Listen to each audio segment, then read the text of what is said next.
Olá! No vídeo de hoje começaremos com um tópico relevante e fundamental em qualquer âmbito da física. Esse tópico é a lei da conservação da energia, que se diz coloquialmente como sendo a energia não se cria nem se destrui, simplesmente transforma-se. Mas na verdade essa frase teve uma origem associada com, ou dada pela filósofa francesa das ciências naturais e matemática Émilie du Châtel, que na verdade, fazendo traduções de um livro de Isaac Newton, onde chama-se Principia, observou e reparou em uma contribuição para a mecânica, para a dinâmica, que está associada com a descrição da energia. E justamente a energia é o foco do dia de hoje, o tópico que analisaremos nessa aula. E com base às experimentações e proposta teórica de Émilie du Châtel, se descreve a energia de um sistema físico isolado, se diz que toda essa energia permanecerá uma constante. Mas o que significa, na verdade, um sistema físico isolado? E que significa também uma constante? Que significa que sempre permaneça o mesmo. Mas em si, um sistema físico isolado é esse sistema que estaria fora de qualquer interação com o ambiente ou com qualquer outro objeto, e simplesmente assumindo a sua interação nas suas vizinhanças, fora do externo. É uma descrição fácil, mas há outras descrições para um sistema físico isolado.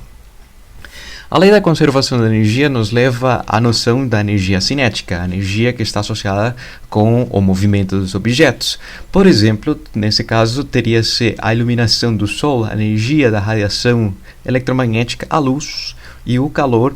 E nesse caso específico da luz, onde a clorofila e as folhas, a folhagem de uma árvore consegue transformar essa energia luminosa em alimento para o próprio ser vivo, nesse caso os vegetais.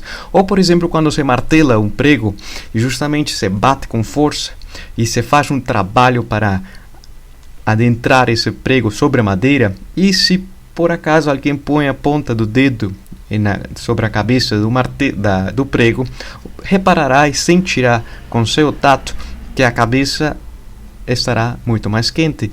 Por quê? Por que acontece esse fenômeno?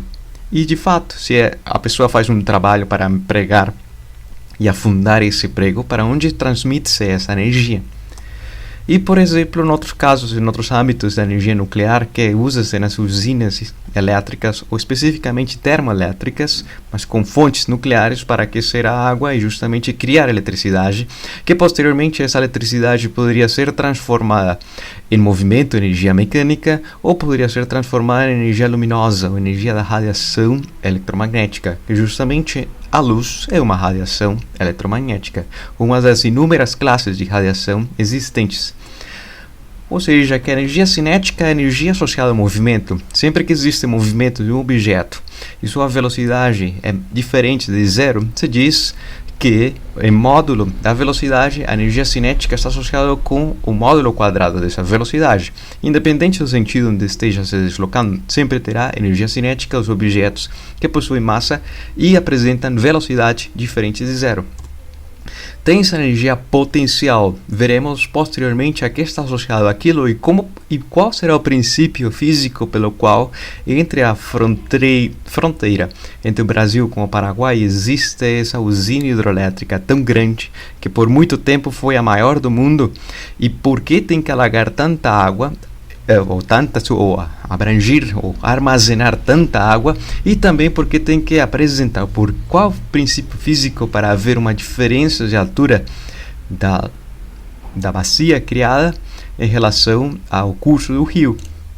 A energia térmica, quais serão os princípios por trás, como se poderia manifestar, quantificar, e nesse caso específico, se não fosse pela energia térmica, não existiria movimento da própria locomotiva, não estaria se deslocando, não estaria se movendo.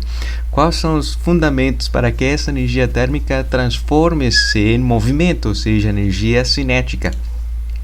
E energia elétrica, que poderia ser criada por uma usina hidroelétrica, mas a energia elétrica das nuvens, ou quando há uma tormenta elétrica, quais são os princípios por trás de ver essa descarga, esse raio, que ao mesmo tempo ilumina a noite, igual como as luzes da cidade iluminam a noite por completo.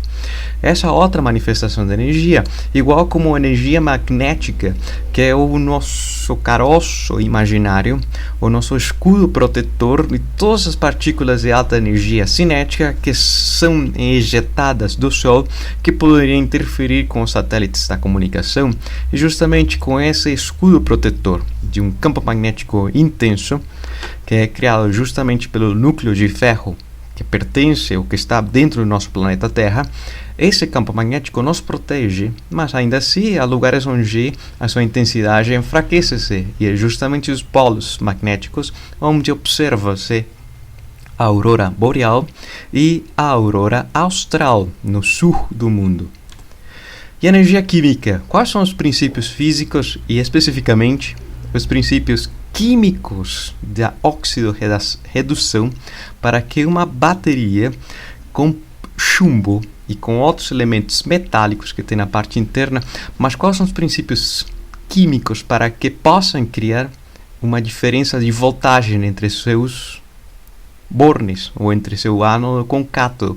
E por que sempre as baterias usam ácido? E quanto mais ácido seja a substância, melhor funcionaria, ou mais potência, ou nesse caso mais energia elétrica poderia ser criada ou armazenada nas baterias. E a energia nuclear, justamente o núcleo atômico poderia ser estável e inestável, mas controlando essa estabilidade, cria-se calor, ou essa energia nuclear transformaria-se em calor que poderia ser aproveitada justamente numa usina nuclear para criar o que o mundo realmente necessita na atualidade, é energia elétrica. E por último, a energia que é mais fundamental de todas, a energia da massa, pois é a expressão de Einstein que nos mostrou que a energia era proporcional à massa vezes a velocidade da luz, uma grandeza física gigantesca, a segunda potência ainda maior que o que imaginamos. Ou seja, que a energia por si mesma poderia se expressar em massa, e é justamente os cientistas nucleares, os físicos nucleares, que construíram a bomba atômica para destruir dois lugares do mundo, mas descobriram energia armazenada na massa, que é o fundamento também das usinas nucleares. E todas essas possíveis manifestações de energias e outras mais é o que se entende como a conversão da energia, ou a lei da conservação da energia implica que a energia não cria-se nem se destrói, simplesmente haverá um número possíveis de transformações dessa energia nessas daqui que lhes recitei, ou em outras mais, dependendo do fenômeno físico a ser descrito, mas pelo menos haverá que entender que a energia, quando menciona-se a lei da conservação da energia, realmente o que se quer dizer é que é algo que permanece constante no tempo. A energia, essa grandeza física, deverá permanecer sempre a mesma, mas é o somatório de todas as suas manifestações, será uma constante. E não significa mais o que se conhece coloquialmente como um desperdício. Tá? A energia não se desperdiça, transforma-se. Por exemplo, a energia de uma explosão, a energia da massa, transforma-se em calor, em luz, em barulho, energia mecânica. As moléculas do ar agora estão mais agitadas, energia cinética. Todas essas manifestações possíveis e transformações da energia haveria que expressá-las para dizer que, em soma, o sistema físico é isolado. E comecemos com o exercício número 7, para tentar ver a energia e para tentar recapitular os conceitos vistos na última aula.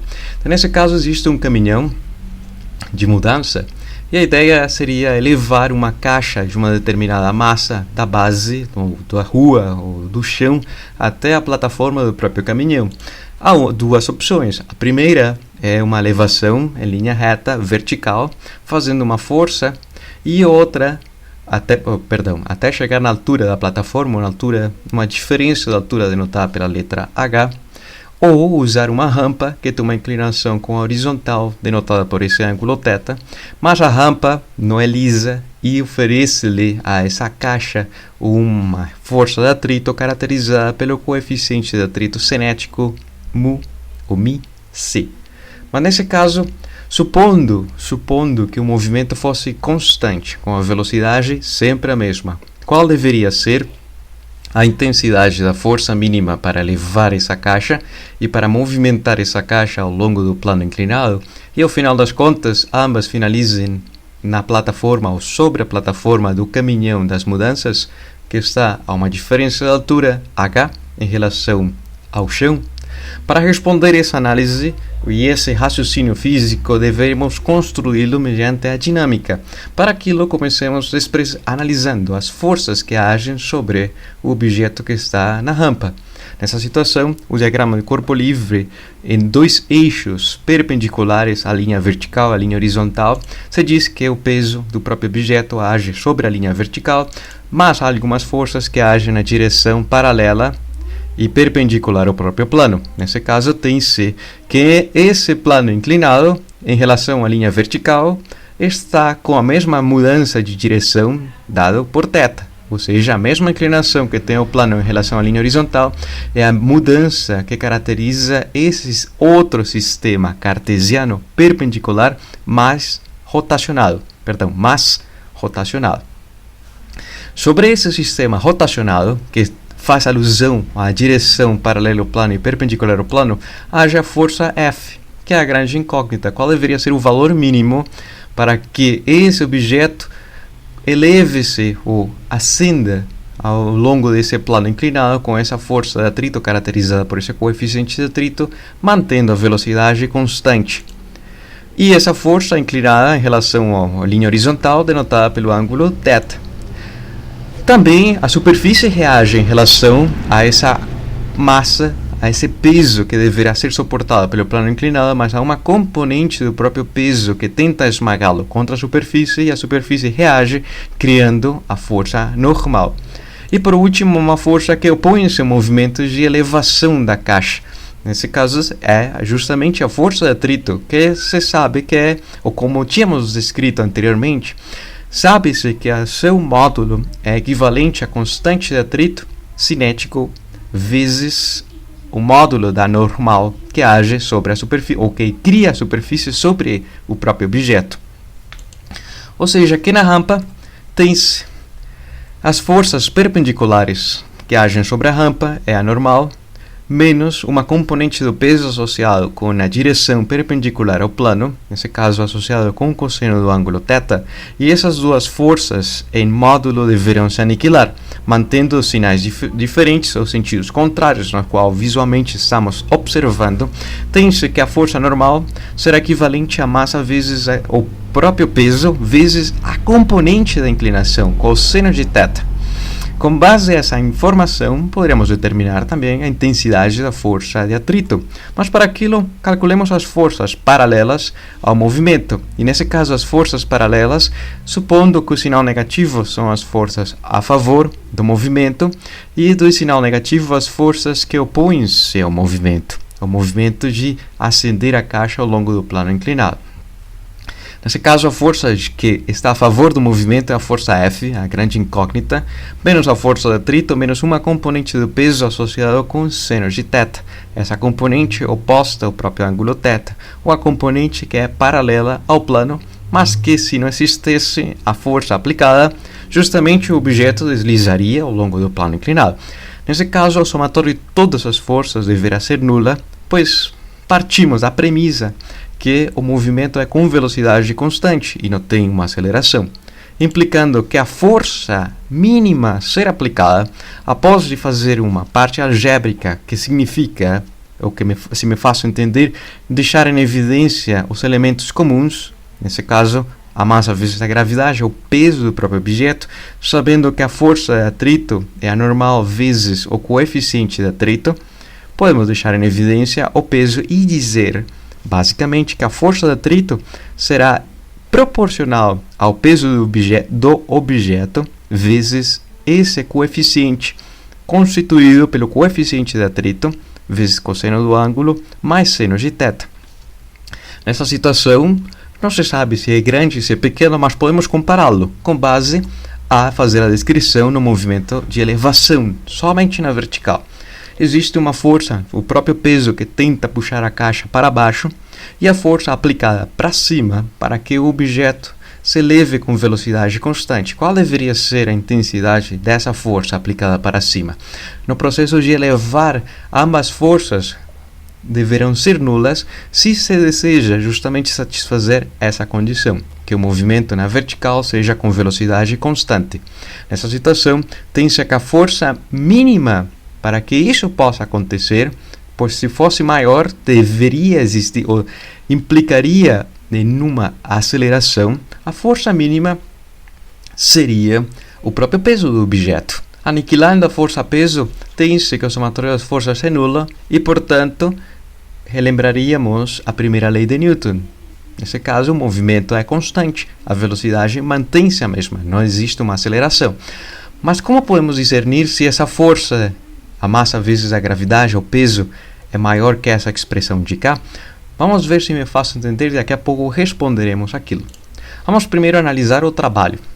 Em segundo ponto, analisaremos a quantidade de trabalho realizada pela força F mínima sobre a rampa e F mínima na elevação para deslocar esse objeto uma altura h.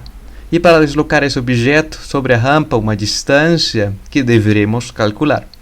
Nesse caso, para levar o objeto uma distância h, é simplesmente o trabalho. Por definição, tínhamos dito que a quantidade de energia gasta para esse movimento e a força F realiza um trabalho ao longo desse percurso vertical, proporcional à sua intensidade da força e quanto deslocou-se, a altura. Portanto, o trabalho realizado pela força F na elevação é o peso do próprio objeto vezes a altura, mgh. Por outro lado, no plano inclinado haverá que descobrir, ou nessa rampa haverá que descobrir qual será a distância.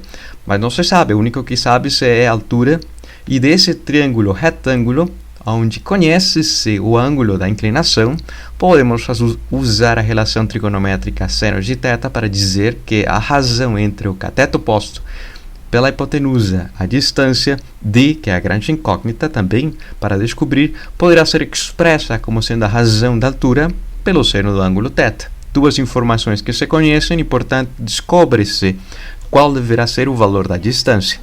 Ou seja, inversamente proporcional ao seno do ângulo θ, mas proporcional também à altura. Quanto mais alto seja o caminhão, mais comprimento terá essa rampa, por percorrer essa caixa ao longo da rampa.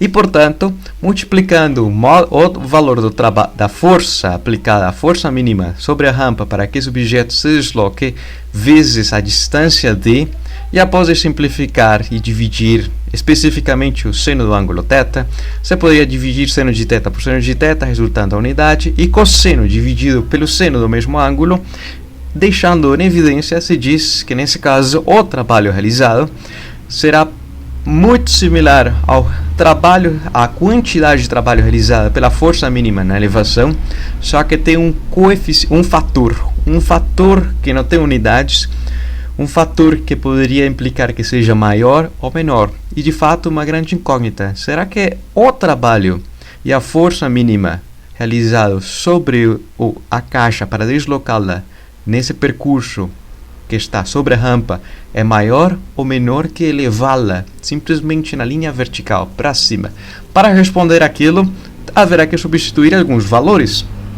Supondo que o coeficiente de atrito cinético é 0,20 de uma rampa de madeira e uma caixa de papelão por volta desse valor, e a inclinação da rampa é 30 graus. Não é uma rampa muito íngreme, mas uma rampa considerável. 30 graus de inclinação em relação à linha horizontal, teria-se que, após de substituir os valores de cosseno e seno, e o coeficiente de atrito, teria-se que a força mínima sobre a rampa, para aplicá-la na rampa para que esse objeto, independente da sua massa, deveria ser um 67,3% menor que a força aplicada do próprio peso. Ou seja, esse fator 0,673 vezes o peso implica que a força completa terá um módulo menor que o próprio peso. Isso é o grande ganho. O ganho de usar uma rampa é fazer uma força menor que simplesmente soar e até sofrer uma lesão na parte baixa das costas por exercer uma força muito intensa e em virtude de levar essa caixa justamente na vertical. Usar uma rampa, haverá que percorrer uma maior distância, mas uma força com uma menor intensidade. Esse é o grande ganho. E o que se perde justamente será a quantidade de trabalho. Será um pouco maior em relação à quantidade de trabalho realizado para levar a própria caixa na linha vertical, elevá-la em linha reta até a plataforma do próprio caminhão. Nessa situação será 0,346 ou 0,346 a mais do trabalho realizado que levá-la na vertical. E nessa situação temos um ganho e uma perda, e portanto não todo na vida é cor-de-rosa. Diria-se que ganha-se no sentido de fazer uma menor força, mas perde-se no sentido físico de realizar uma maior quantidade de trabalho, justamente porque há uma maior superfície fazendo contato com essa caixa que experimenta uma força de atrito, implicando que a quantidade de trabalho seja maior para vencer essa força de atrito que tenta frear o objeto ao longo do percurso homogêneo com velocidade constante sobre essa plataforma. E vamos ver e continuar com a análise do processo desse fenômeno. Então, em resumo, tem-se que a força mínima sobre a rampa tem essa característica, dependerá desse coeficiente, dependerá desse fator, vezes o próprio peso do objeto, percorrerá uma distância associada com a razão entre a altura dividido por seno do ângulo da inclinação, e para levar a que fazer uma força menor, justamente, muito mais fácil, uma força maior, justamente porque a inclinação e o coeficiente de atrito, embora tenha atrito, facilita o processo de elevação sobre a rampa. Elevar implicaria fazer o 100% da força peso para deslocar essa caixa com velocidade constante. Por outro lado, perde-se no trabalho. No trabalho há que fazer uma parcela maior, pois nesse caso tem-se uma vez o trabalho realizado para levar a caixa na linha vertical, mais esse coeficiente de atrito vezes cosseno dividido por seno do ângulo θ. Esse elemento que está somando implica fisicamente que há que fazer um trabalho em contra da força de atrito para que o objeto possa ser elevado e, nessa situação, vencer essa força de atrito e deslocar o objeto com velocidade constante. Essa é a perda, infelizmente. E supondo de novo esses valores, onde o coeficiente de atrito é 0,20 e a inclinação do plano é 30 graus em relação à linha horizontal. Agora lhes faço uma pergunta.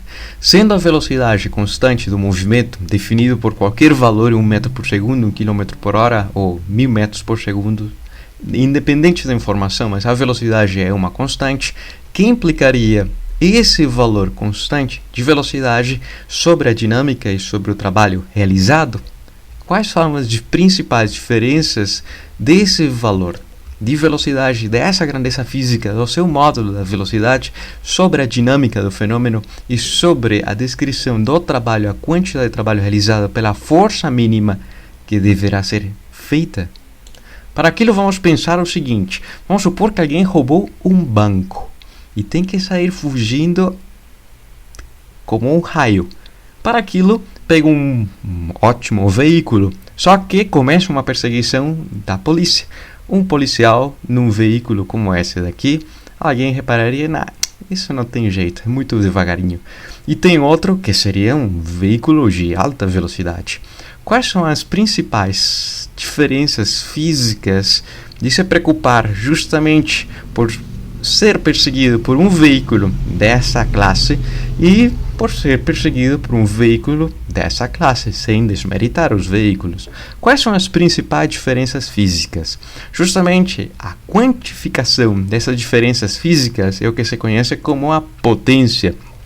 E é outro assunto que analisaremos o dia de hoje. Então, a potência está associada com um fenômeno que poderíamos resumi-lo da seguinte forma. Vamos pensar que sobre o chão há duas caixas e cada uma das caixas tem um peso equivalente, idêntico a 1000 newtons, o seu peso. E a ideia será levar uma caixa a 1 metro de altura em um tempo, exatamente num lapso de 1 segundo, e outra caixa muito mais devagar, gastando um tempo total de 5 segundos. O seu lapso do movimento com velocidade constante, ambas resultaram na mesma altura final e, portanto, a força aplicada para que esse movimento seja com velocidade constante implicaria a realização de uma quantia de trabalho equivalente a 1000 joules de energia realizada para que esses dois objetos estejam nessa altura. Mas sabemos que os tempos são diferentes. E nessa situação, como poder quantificar essa diferença? A resposta é justamente a potência. Define-se em física a potência como a razão entre o módulo ou o valor absoluto da quantidade de trabalho realizado por unidade de tempo, por lapso. Quanto tempo gastou esse fenômeno físico em acontecer? E as unidades específicas da potência se conhecem como sendo os watts, mas também o watts descreve-se como sendo W não cursivo ou não itálico, mas um W reto, que tem implicações às unidades da razão entre essas duas grandezas físicas, joules de energia por segundo, ou seja, um watt, o watt é equivalente a um joule por segundo gasto nesse processo de movimento. E tendo presente esses dois movimentos em 1 segundo e 5 segundos, podemos dizer que a potência de levar a mesma caixa em 1 segundo, realizando essa quantidade de trabalho nesse lapso, é equivalente a 1000 watts. E por outro lado, gastando 5 vezes a mais esse tempo, ou seja, em 5 segundos, fazendo o mesmo trabalho, teria-se uma potência equivalente a 200 watts. Bom, isso faz alusão a algo que temos em casa. Por exemplo, temos em casa algo para fazer o chimarrão, esquentar a água para fazer o café. Esse rabo quente ou esse elemento que tem uma resistência elétrica que funciona perfeitamente, uma tensão elétrica de 220 volts e tem uma potência para esquentar a água de uma xícara ou de uma garrafa pequena, uma potência de 220 watts.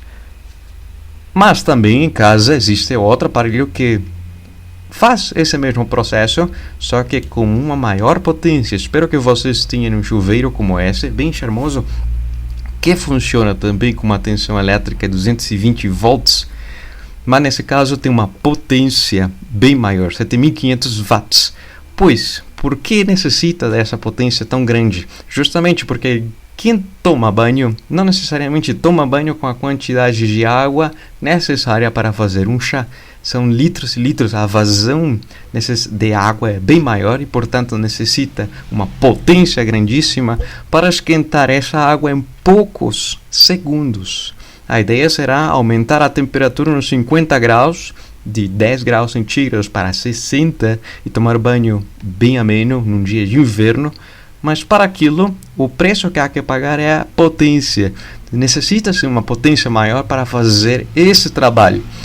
No final das contas, ambas resistências elétricas poderiam pôr a ferver a água, mas essa daqui do chuveiro põe a ferver a água em um tempo muito menor. E essa é a principal diferença, porque tem uma potência bem maior.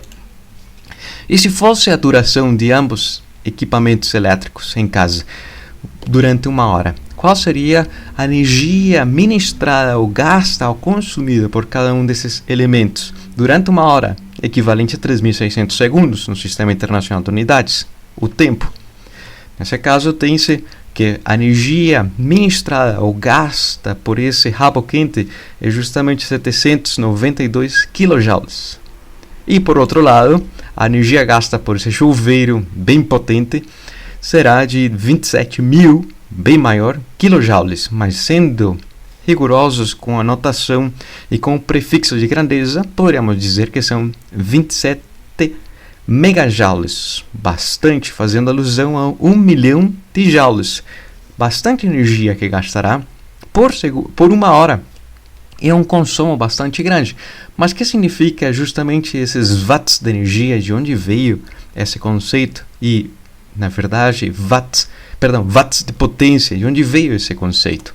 Então, você diz que o cavalo de potência foi a primeira noção de quantificar o trabalho realizado por uma besta, um animal que tinha-se antes de construir qualquer máquina de vapor, era o trabalho produzido pelos próprios animais para abrir o campo, para locomover as carroças.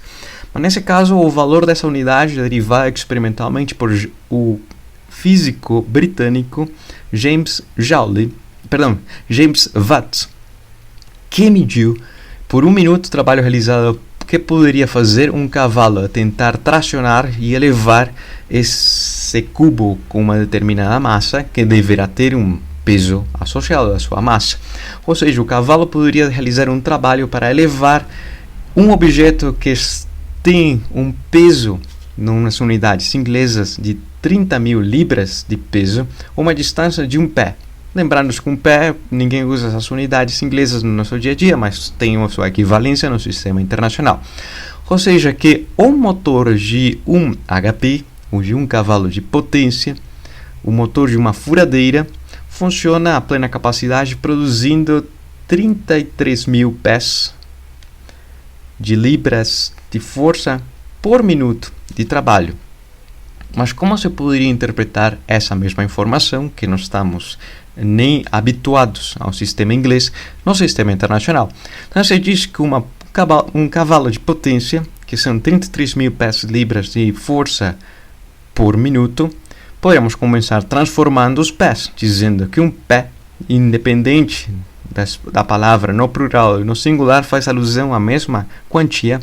Nesse caso é 30,48 centímetros ou 0,3048 metros.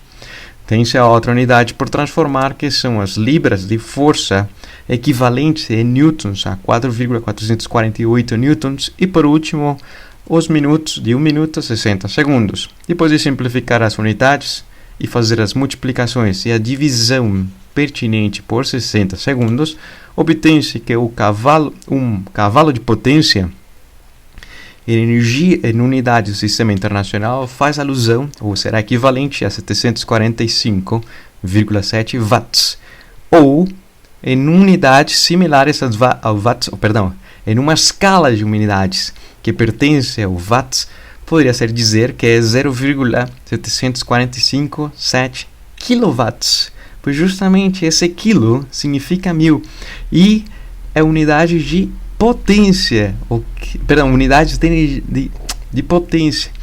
E aí que está a parte comercial desse assunto que estamos vendo no dia de hoje, pois justamente esse quilowatt-hora é o que as empresas de eletricidade vendem. É a quantidade de energia totalizada por 1 hora, que é o trabalho realizado por qualquer equipamento que tem-se em casa, do consumo. Tem-se uma potência para trabalhar, qualquer equipamento em casa, mas o que realmente a empresa da eletricidade nos está vendendo? Energia elétrica. E como se faz para mensurar? Depende do aparelho que esteja ligado para funcionar. Mas como poder quantificar isso engenharialmente, universalmente, ou no mundo, para fazer-nos entender? A unidade de energia é o quilowatt-hora, ou seja, unidades de potência vezes tempo. Nesse caso, o tempo mensurado em horas. Pois nessa situação, você poderia dizer que um quilowatt-hora é o trabalho realizado, ou seja, por segundo, nesse caso, a quantidade de potência que tem-se por segundo, o 1000, fazendo alusão ao K do prefixo de grandeza, vezes 3.600 segundos, que é o tempo de 1 hora, teria-se que 1 kWh é equivalente à energia de 3.600.000 joules, ou 3,6 megajoules. Vale a pena também relembrar e ressaltar que o quilowatt-hora é uma unidade de trabalho ou de energia. Trabalho e energia têm as mesmas grandezas, têm a mesma unidade física e não uma unidade de potência, ou seja, que justamente a empresa de eletricidade, por exemplo, a Copel, vende energia elétrica, mas todo dependerá do trabalho que se deseje fazer, do trabalho que se deseje fazer com algum equipamento e, portanto, esse equipamento demandará maior ou menor potência para seu funcionamento. Isso explica por que ligar uma lâmpada de 9 watts de potência não faz diferença nenhuma em casa, mas quando alguém toma banho com o máximo de potência do chuveiro quente, às vezes as luzes diminuem um pouco a sua intensidade, demanda muita energia em um lapso muito pequeno e, portanto, implicará que a fiação desses cabos elétricos seja com uma bitola bem maior para suportar um fluxo de elétrons que possa fornecer a energia elétrica que a Copel nos vende e recebemos em nossos lares. Continuando com o fenômeno em si, então qual será a quantidade de potência e nessas duas descrições físicas, tanto de elevar ou usar uma rampa para elevar a caixa ao longo da rampa. E para aquilo comecemos calculando o tempo gasto em fazer esses processos. Supondo que foi definida a velocidade constante, V0, dos fenômenos tanto de elevar e do fenômeno com velocidade constante ao longo da rampa, quanto tempo gastará para completar-se e chegar essas caixas à altura H? Então, nesse caso, comecemos pela rampa. A rampa implicará que a caixa se desloca uma distância d e a razão com a velocidade obterá-se o tempo, uma expressão que tínhamos analisado na cinemática.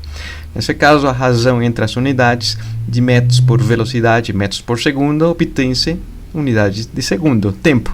Mas a distância está associada com a razão entre a altura por ser no ângulo θ, implicando que o tempo gasto sobre a rampa dependerá justamente da inclinação, mas mantendo a inclinação constante.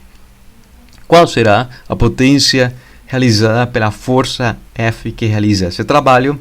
W, a quantidade de trabalho realizado ao longo da rampa. E qual será o tempo em elevar em linha reta, simplesmente na vertical?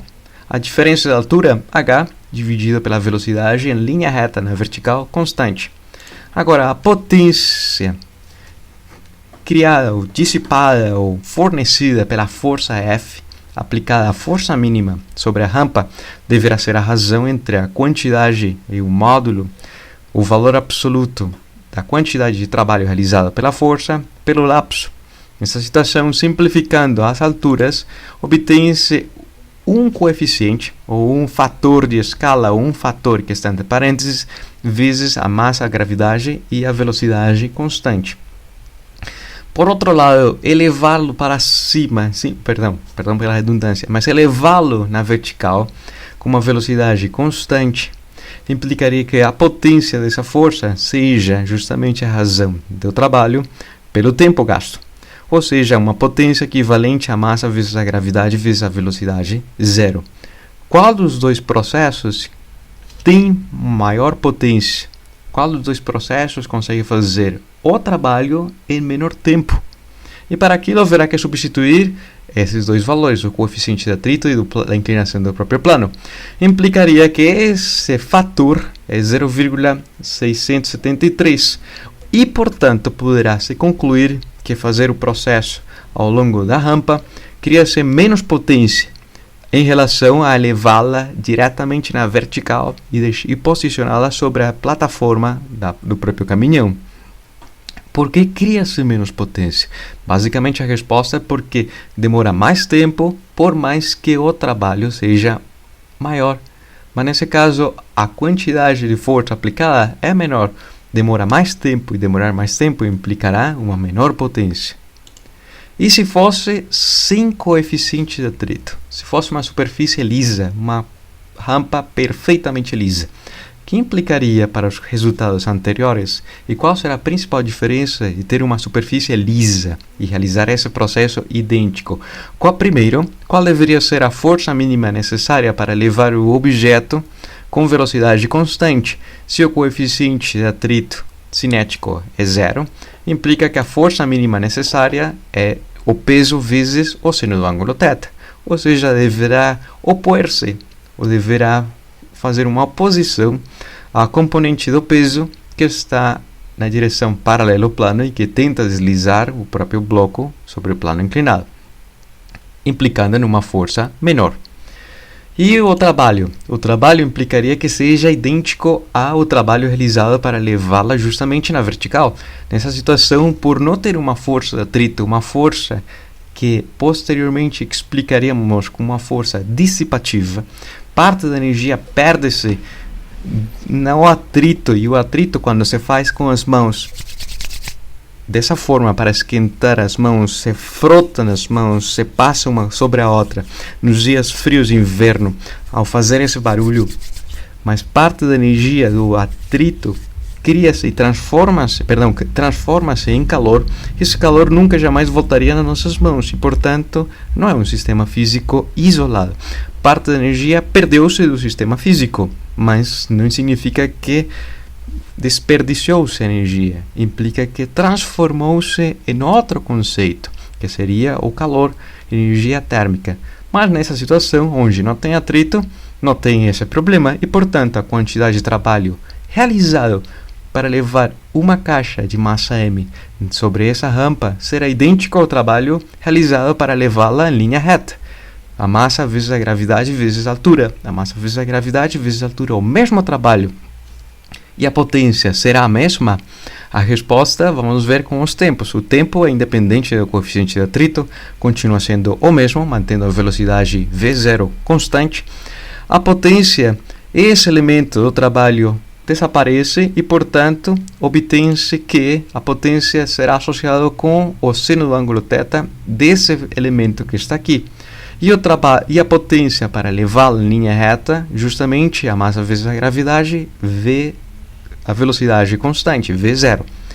Substituindo o valor da inclinação, o seno de 30 graus é equivalente ao meio. Nessa situação, implica, e é o grande ganho, também continua sendo o ganho. O ganho é que a potência realizada nesse processo para levar sobre a rampa a caixa quando é lisa a superfície é a metade da potência a ser necessária para levar a caixa em linha reta para cima. E por quê? Justamente porque o tempo resulta sendo o dobro do tempo de levar em linha reta. Seno de 30 graus é o meio, e portanto o tempo gasto para levá-la sobre a rampa é 2 vezes o tempo de levá-la em linha reta na vertical para cima. Isso tem consequências, não tudo na vida é cor-de-rosa, por alguns momentos ganha-se, por outros perde-se, ganha-se com uma rampa, mas perde-se por fazer um trabalho maior se existe atrito com a superfície. E por último, les deixo esse desafio. Quem deseja desafiar-se consigo mesmo ou mesma, o desafio por um ponto deveria ser caminhar ou correr. Da sua casa até o laboratório de física são 5 km. Você poderia caminhar essa distância com uma velocidade de 10 km por hora, consumindo 700 watts de potência. Ou então poderia caminhar sem pressa a 3 km por hora, consumindo 290 watts de potência. Qual escolha queimaria mais calorias? E qual escolha queimaria mais energia e quanta energia em joules isso queimaria? Porque o exercício mais intenso queima menos energia que o menos intenso, e com base a esse raciocínio que quem deseja se desafiar consigo mesma poderá fazê-lo, mas poderia, com base às respostas obtidas, poderá compará-lo com a tabela nutricional que os alimentos têm, justamente os alimentos que vêm com um pacote, pois sabe-se que, e se pode transformar, que uma caloria de energia é equivalente em joules a essa grande quantia em joules, 4.186 joules. Quem deseja fazê-lo, desafie-se consigo mesma, à vontade, e nos veremos numa próxima aula.